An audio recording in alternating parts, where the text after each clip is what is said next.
Bienvenue dans Chemin d'artiste et d'auteur par Ibellion. Aujourd'hui, vous écoutez l'épisode 1 et on va parler d'IA générative, de procrastination d'écrivain, de sevrage de téléphone au travail et de hasard de dingue. Enjoy, bonne écoute. C'est parti, enfin le lancement du podcast que j'ai procrastiné pendant une très longue période parce que certes, c'était dans mes objectifs de l'année 2024. Mais initialement, c'était censé commencer en janvier. Force est de constater qu'on est fin juillet et que j'ai un peu de retard, mais comme on dit, mieux vaut tard que jamais. Donc let's go, chemin d'artiste et d'auteur, ça commence et c'est maintenant. Pour ce premier épisode de lancement, on va tout simplement parler du lancement d'Ibellion. Comme ça, on fait une petite inception de lancement et ça va permettre de découvrir un peu qui je suis et comment j'en suis arrivé là.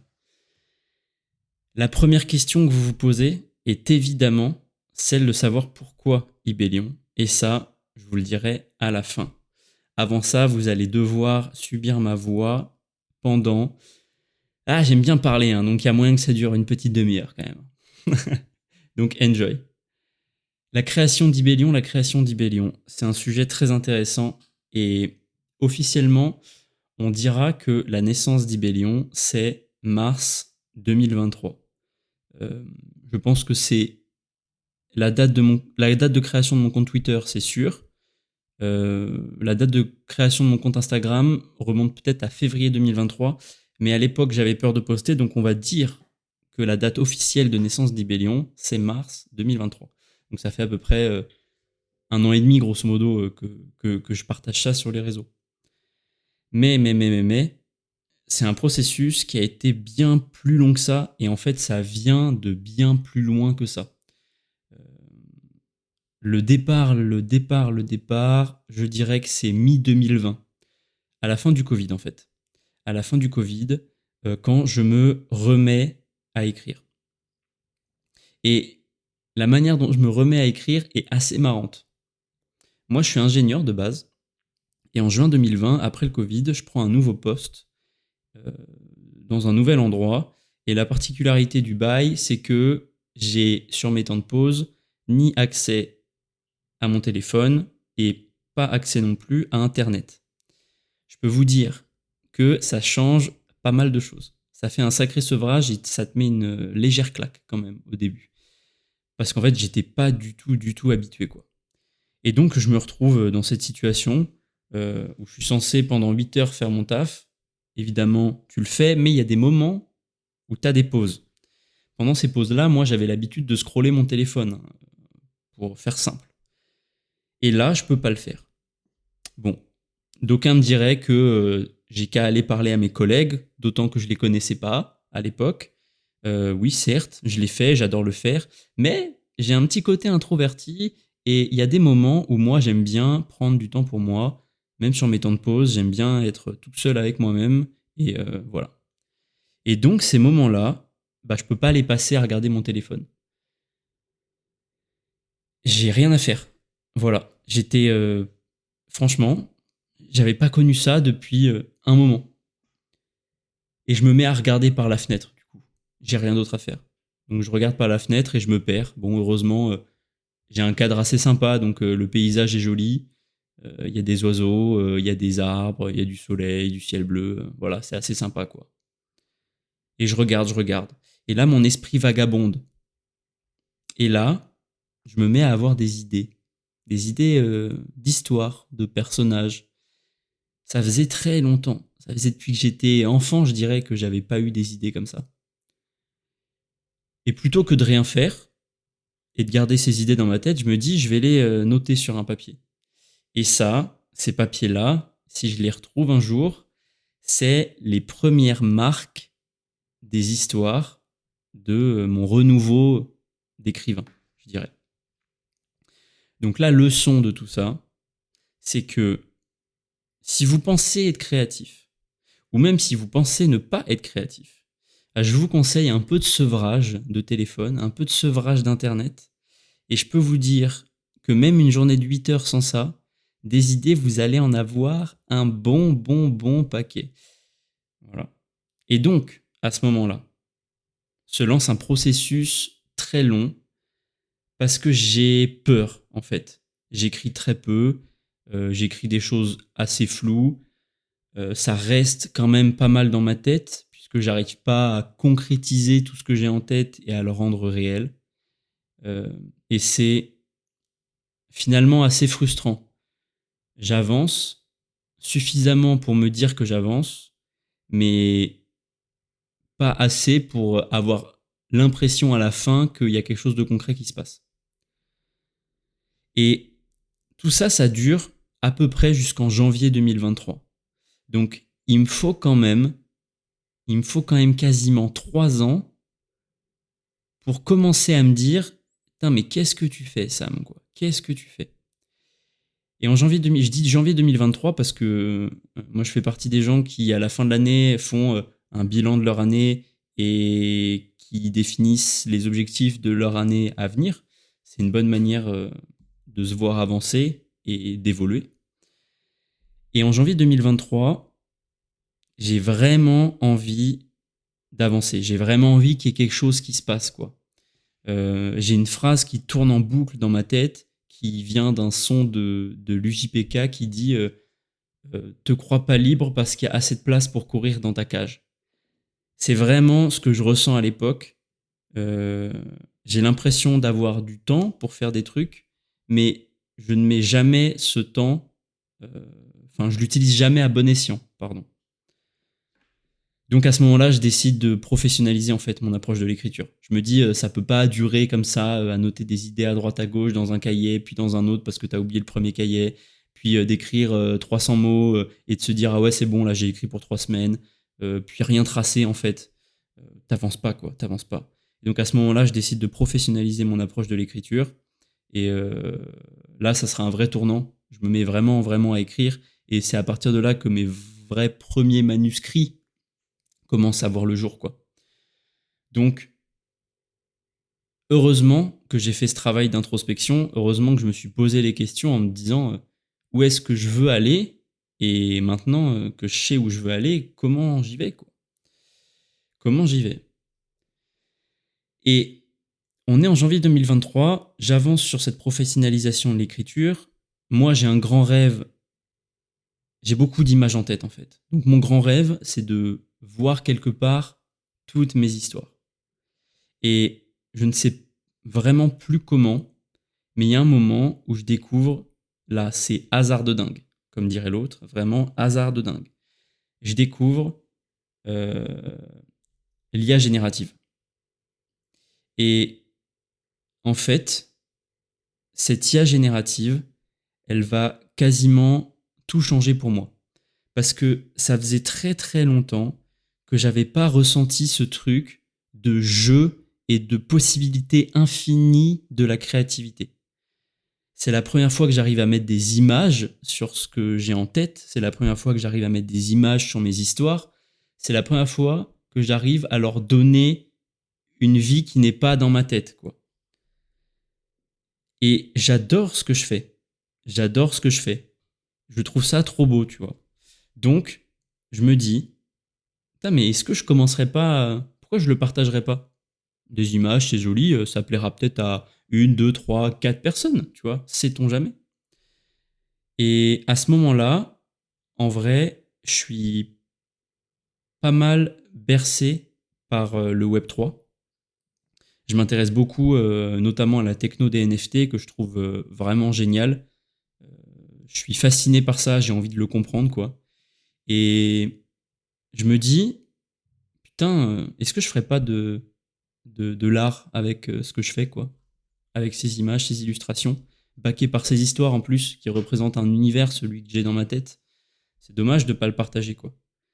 Et en fait, à ce moment-là, je décide de le faire comme ça, donc de partager sous forme de NFT mes illustrations d'histoire. Je décide de le faire parce que le monde de l'art numérique, dans le milieu du Web3 via les NFT et la techno de la blockchain, ça a trois grands avantages par rapport au milieu de l'art classique. C'est c'est worldwide, c'est-à-dire que tu peux t'adresser à l'Indien, à la dame qui vit en Argentine, ou à ton père, ta mère, ta sœur, bref, tu peux t'adresser à absolument tout le monde. Et en plus, cette bulle a de ça de particulier qu'elle est finalement très anonyme, puisque très digitale, et il n'y a aucune considération de qui tu es. Tu vois. C'est là que vient le deuxième avantage, c'est que tu as zéro barrière. Tu as zéro réseau, tu n'as rien. C'est-à-dire que tu es personne et tu peux aller t'amuser dans ce monde-là. Et ça, c'est absolument génial quand tu es personne, justement. T'as pas ça dans le monde de l'art traditionnel, euh, parce que c'est comme ça, bref. Et c'est génial. On s'en fiche que tu sois une nana, un mec, un noir, on s'en fout. On s'en fout, tu peux être qui tu veux. Euh, les gens ne retiennent que ton pseudo et ta photo de profil, qui généralement n'est pas ta tête. Donc t'es très libre. Tu te sens vraiment très libre. Et ça, c'est génial. J'avais pas ressenti ça depuis très longtemps. Et surtout, c'est que ça permet de franchir la barrière du partage beaucoup plus facilement. Parce que tu te mets pas en danger, entre guillemets, en montrant ta tête. Tu te mets pas en danger en affichant ton nom, en te disant putain, mais peut-être que mon patron va voir ça, peut-être que ma sœur, peut-être que mon meilleur pote va voir ça, et peut-être qu'ils vont trouver ça éclaté. Tu vois, et te le dire. Putain, ça serait terrible que quelqu'un aime pas ce que tu fais, quoi. Spoiler alerte, ça arrive toujours à un moment, mais on s'en détache parce que, heureusement, que ce que les gens créent est toujours un peu clivant, dans le sens où, quand ça plaît à tout le monde, généralement, c'est que il manque un petit peu d'humanité, il manque un petit peu d'âme à ce que tu as créé. Ça, c'est mon aspect personnel. Et dans tout ça, j'en ai oublié le troisième avantage du monde de l'art digital plutôt que de l'art classique, et je l'ai un peu dit déjà, remarque, c'est que c'est très facile d'itérer, c'est très facile de créer, et ça ne coûte quasiment rien. C'est-à-dire que pour déployer une collection NFT de 200 pièces sur un réseau qui n'est pas Ether parce que lui est très cher, t'en as pour des miettes d'euros, quoi. Et ça, c'est génial. Tu prends aucun risque, en fait. Le seul risque que tu prends, c'est un risque temporel parce que tu as mis du temps à créer tout ça. Tu as mis du temps à trouver une cohérence à ta collection. Tu as mis du temps à lui créer un univers, etc., etc. Et en fait, au moment où je lance tout ça, là, c'est l'acte de naissance d'Ibellion, hein, finalement, puisqu'à ce moment-là, on est en mars 2023. Hein. Là se lance une espèce de roue infernale. Alors je dis roue infernale, mais en vrai, un putain de cercle vertueux. Une boule de neige positive. Je sais pas, imaginez ce que vous voulez. J'ai que ça comme créativité là en tête. Et se lance une roue, ce cercle de rencontres, d'expériences créatives, de victoires, de défaites, d'opportunités, de dingue. Il y a tout qui arrive très très vite, ça évolue hyper vite, je rencontre beaucoup de gens, mon compte grossit, alors pas à des chiffres, tu vois, même au jour d'aujourd'hui, sur Twitter, au jour d'aujourd'hui, putain, on va me tuer. Si ma chef écoute ça, je suis désolé, je sais qu'il faut pas le dire. Et aujourd'hui, je dois avoir moins de 4000 abonnés sur Twitter, mais ce qu'il faut se dire, c'est qu'à l'époque, le maximum d'abonnés que j'ai jamais eu sur les réseaux, c'est sur mes comptes perso, et genre c'est 150 personnes, tu vois. Donc déjà, quand mon compte Ibellion, que je monte comme ça, il atteint genre les 200 abonnés, les 300, les 500, les 1000, mais pour moi, c'est des chiffres qui sont absolument dingues. Je fête tous les passages de plus 10, quoi. Euh, et tout ça, ça prend. Je me retrouve en septembre 2023, et finalement, Ibellion, c'est en quelque sorte fait une petite place quand même. Alors, je suis personne comparé au gros nom du CTFR, du crypto Twitter francophone. Je suis personne au niveau mondial. Il y a des gens ultra connus, même si pour vous qui m'écoutez, peut-être que tout ça peut vous paraître très niche. Il y a vraiment des gens qui sont giga connus, avec des millions d'abonnés, des artistes digitaux qui utilisent l'IA, qui l'utilisent pas, il y a vraiment de tout, et c'est un monde de dingue, très niche, mais vraiment très très ouvert et vraiment très très grand, quoi.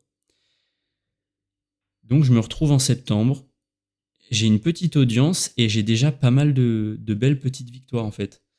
Euh, et en fait, je trouve ça fou de me dire que c'est parce que je me suis mis à jouer avec une IA un peu par hasard que tout ça arrive, quoi.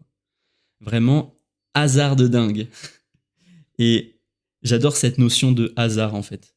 Euh, je pense que bon, certains l'appelleront la chance, d'autres le karma, d'autres des opportunités. Je pense que la vérité se situe un peu au milieu de tout ça. Je pense qu'en fait, en testant, en partageant, en faisant, bah oui, naît la chance en quelque sorte. Il y aura toujours des paramètres que tu contrôles pas, mais déjà, si tu te concentres sur les paramètres que tu contrôles, t'as un sacré paquet de trucs à faire, quoi. Et du lancement en mars 2023 jusqu'en septembre 2023, c'est que ça. C'est que des hasards, que de la chance, que du travail, quoi, finalement, dans le fond.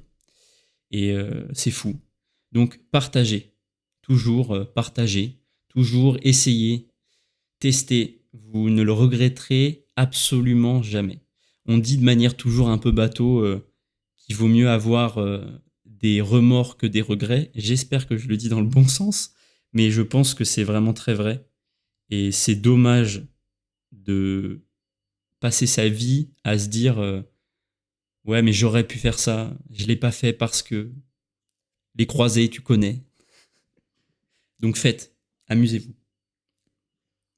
On est en septembre 2023, Ibellion a donc une petite place, et à ce moment-là, je suis vraiment super content parce que j'ai développé pas mal de collections, et il y a surtout mes deux plus grosses collections qui, elles, fonctionnent bien et qui sont vraiment représentatives de mon univers et de ce que moi j'ai envie de véhiculer et vers là, enfin, et qui sont la destination que je veux, quoi. Je veux partir dans ce truc-là et continuer à bâtir autour de ça.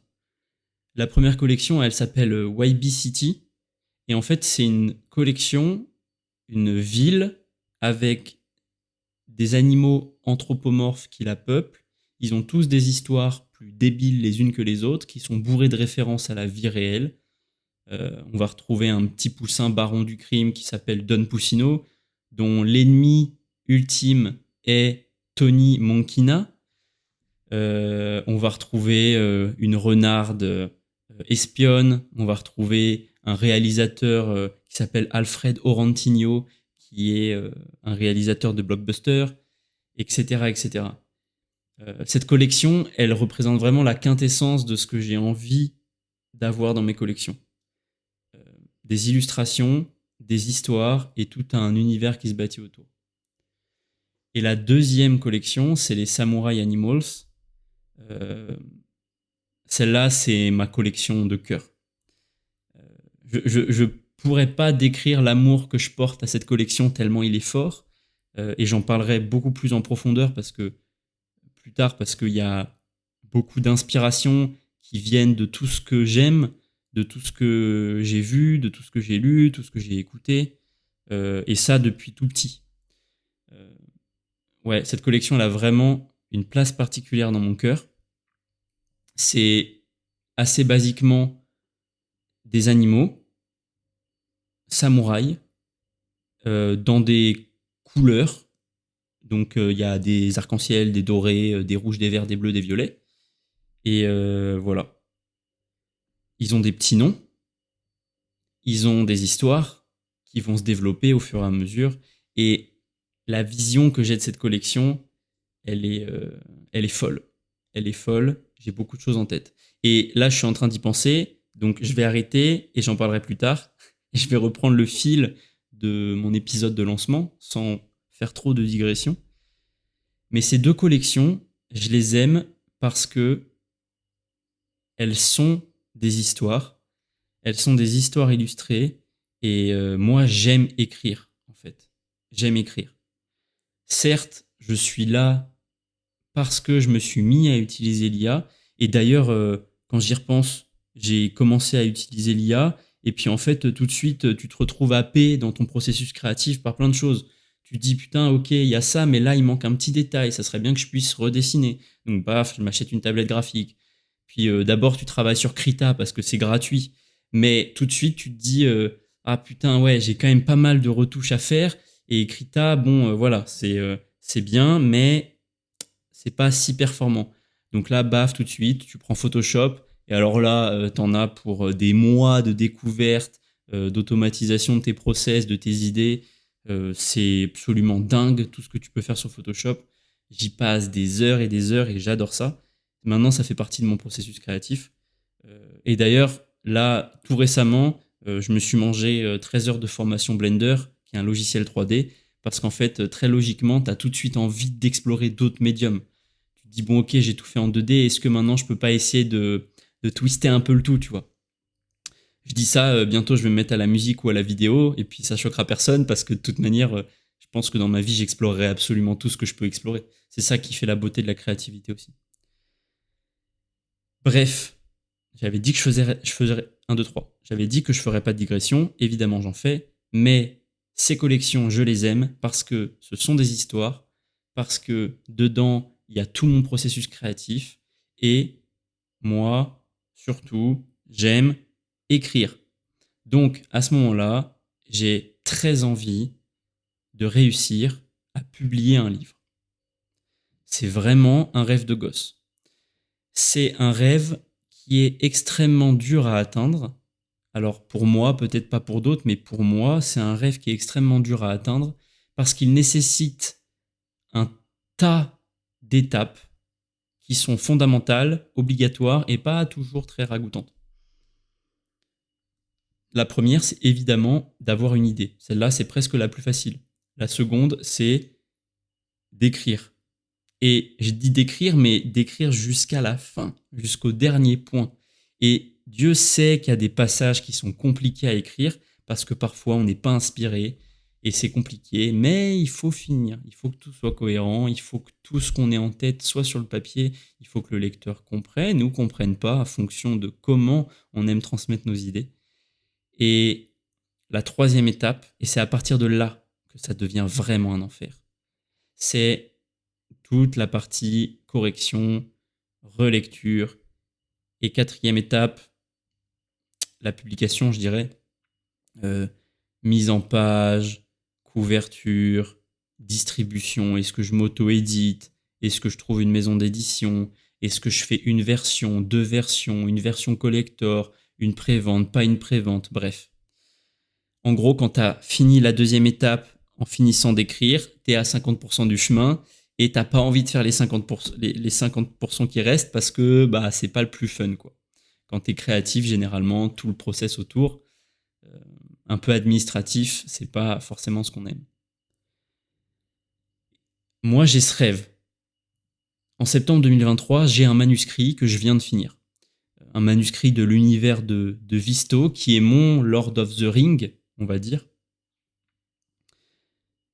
que j'ai construit, dans laquelle il y a une première histoire, dans laquelle j'ai écrit le premier tome de cette première histoire, et j'ai le manuscrit.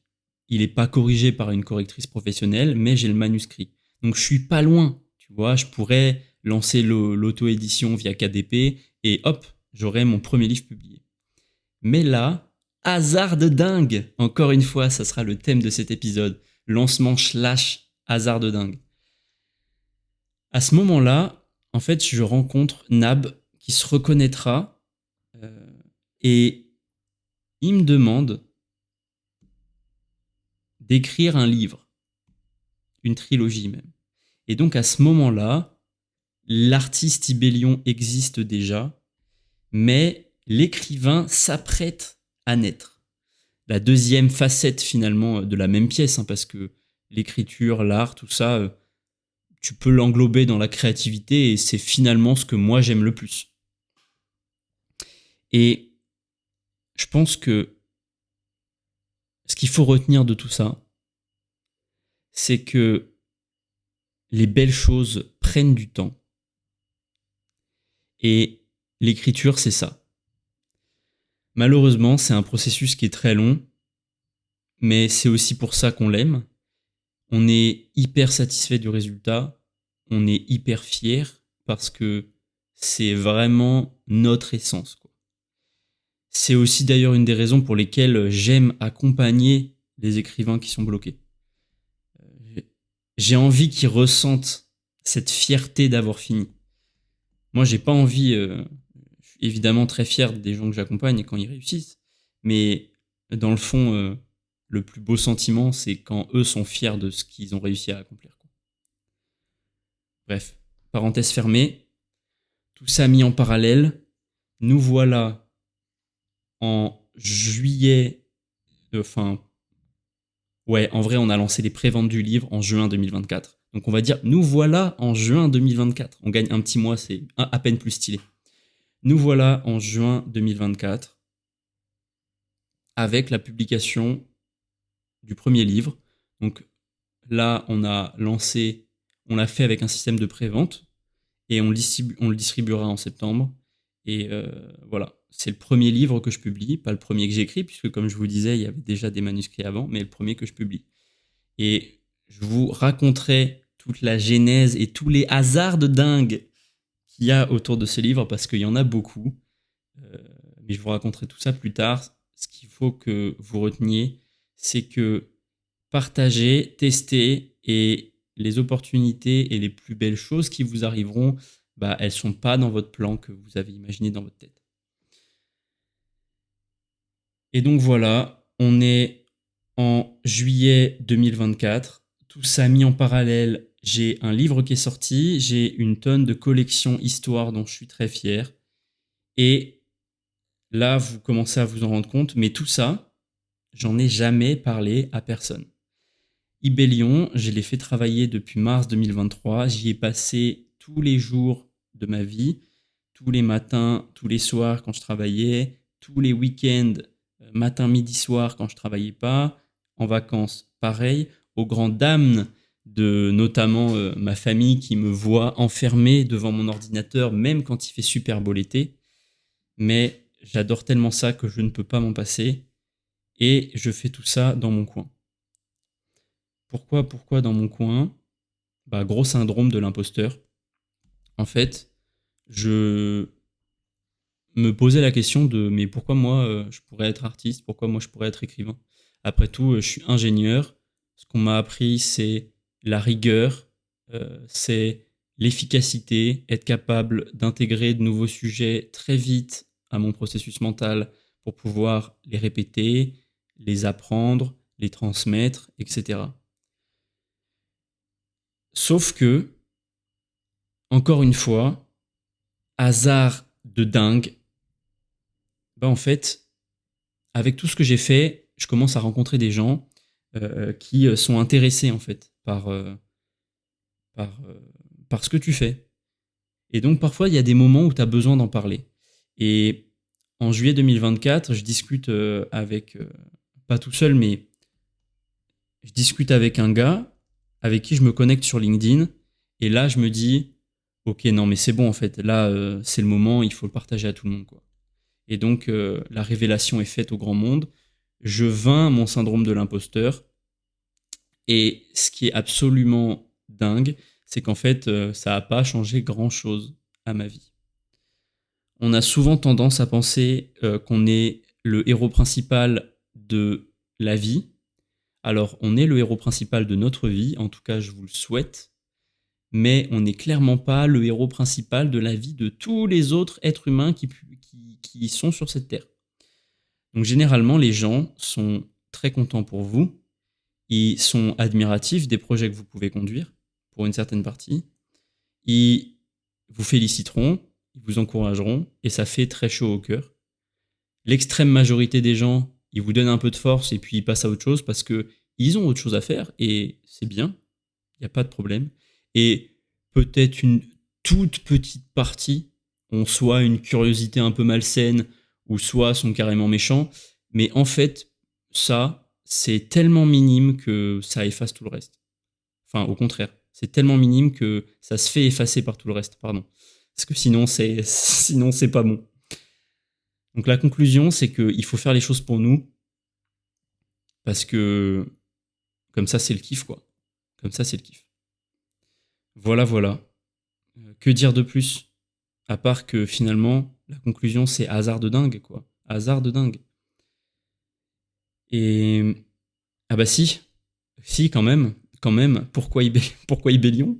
J'avais dit que j'en parlerais à la fin. Il est temps. Pourquoi Ibellion? Eh bien, tout à l'heure, je vous ai dit que mon premier manuscrit portait sur l'univers de Visto, qui est mon Lord of the Ring, quoi, mon Seigneur des Anneaux. Dans cet univers-là, j'ai créé un personnage qui est un grand baraquet chauve avec une moustache épaisse. J'arrive pas à prononcer le mot moustache, putain. Il a une moustache épaisse et un énorme manteau de fourrure. Et je lui cherchais un nom stylé. Je voulais lui trouver un nom stylé. Donc à l'époque, ça devait être, je sais pas, un dimanche après-midi, je pense. Je me lance dans ma balade méditative. Je suis très partisan. Moi, j'aime pas trop. Alors, non, je corrige ce que j'ai dit. J'adore la méditation. C'est très intéressant. Mais je déteste m'asseoir en position du lotus sur mon lit, fermer les yeux et me laisser porter. Moi, ce que j'aime bien, c'est marcher sans musique, sans téléphone, sans rien, juste en profitant de l'extérieur. Et là, pour moi, ça, c'est une sorte de méditation. Et donc, au cours d'une de ces marches méditatives, je réfléchis au nom que pourrait avoir ce personnage chauve baraqué avec une énorme moustache. Là, j'arrive à le dire. Je cherche, donc voilà, t'es là, tu marches, t'entends les petits oiseaux, tu regardes les arbres bouger parce qu'il y a du vent, et t'es là, comment je pourrais l'appeler